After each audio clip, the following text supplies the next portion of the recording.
আকবর, হ্যাঁ ভাই, ফলন কেমন হইলো মনে হয়? ফলন তো ভালোই হয়েছে, এখন দাম পাইলেই হয়। সার কিনিতে হয়, বীজ কিনি ডলারে।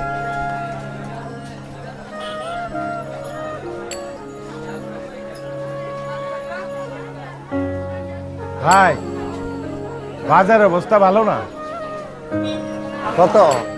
আরে এর থেকে তো পানির দামই অনেক বেশি আছে।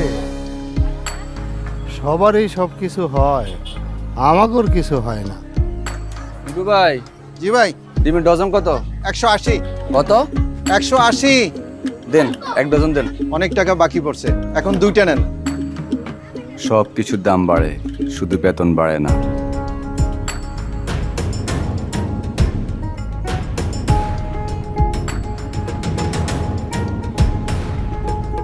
আমাগো দিন কি আর কোনোদিন বদলাইব না?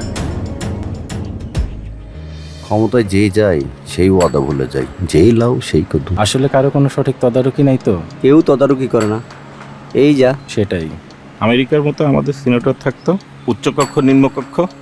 বয়স হয়েছে 30+, এখনো ভোটটা দিতে পারলাম না। আরে কেই দিতে পারছে?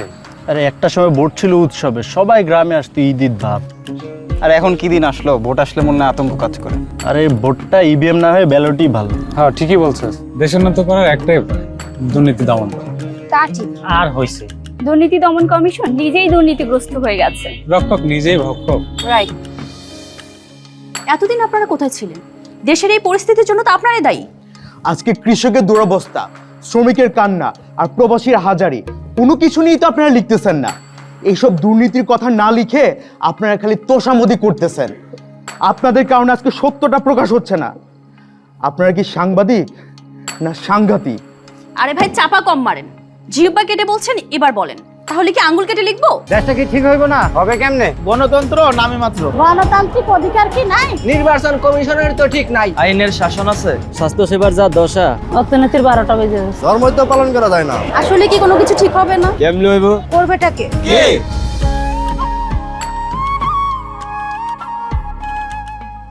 কৃষি, স্বাস্থ্য, মুদ্রাস্ফীতি, বাংলাদেশের সকল সমস্যার সমাধানে সংস্কার চাই।